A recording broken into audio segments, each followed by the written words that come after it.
আসসালামু আলাইকুম। আজকে আপনাদেরকে দেখাবো অশ্লীলতা প্রতিরোধ পদ্ধতিতে পর্দা ও ইসলামে কি বলছেন। ক্ষতিকারক বিষয়কে বন্ধ করার জন্য তাকে আইনগত অপরাধ ঘোষণা করে তার জন্য একটা শাস্তির ব্যবস্থাই যথেষ্ট হবে না, বরং 4 প্রকার পদ্ধতি অবলম্বন করতে হবে।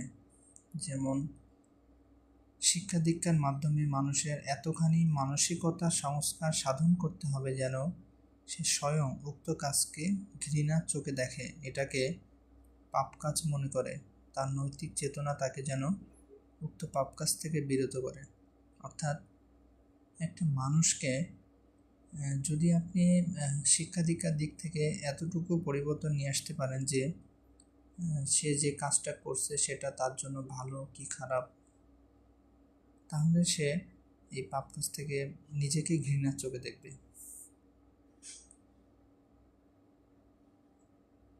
আরেকটা বিষয় বলছে, এই পাপ কাজের বিরুদ্ধে সামাজিক চরিত্র ও জনমত এমনভাবে গঠন করতে হবে যেন জনসাধারণ এটাকে অপরাধ ও লজ্জাজনক কাজ মনে করে এবং এটাকে এমন ঘৃণার চোখে দেখে যেন জনমত ওই সকল লোককেও উক্ত পাপ কাজ হতে বিরত রাখতে পারে যাদের শিক্ষা অসম্পূর্ণ রয়েছে অথবা যাদের নৈতিক চেতনা দুর্বল রয়েছে। অর্থাৎ শুধু একজনকে আপনার শিক্ষা দীক্ষার দিক থেকে পরিবর্তন করলে হবে না, পুরো গোটা সমাজ, সামাজিক চরিত্র, জনমতকে ঠিক একইভাবে গঠন করতে হবে। আরেকটা ধারায় বলছে, যে সকল উপাদান মানুষকে এ পাপ কাজে প্ররোচিত ও প্রলুব্ধ করে তমোদ্দনিক ব্যবস্থার মধ্য সে সমুদায়ের পথ বন্ধ করে দিতে হবে।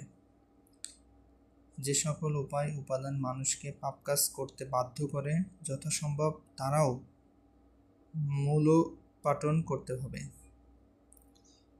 এখানে বলছে যে সমাজের এক শ্রেণীর সমাজের লোক থাকে যারা পাপ কাজ করতে মানুষকে উদ্বুদ্ধ করে, তাদের পুরো গোটা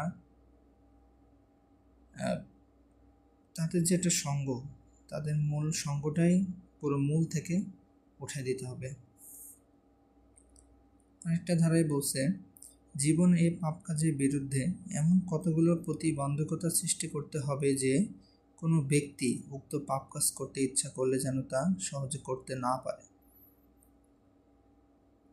অর্থাৎ সমাজে এমন কিছু প্রতিবন্ধক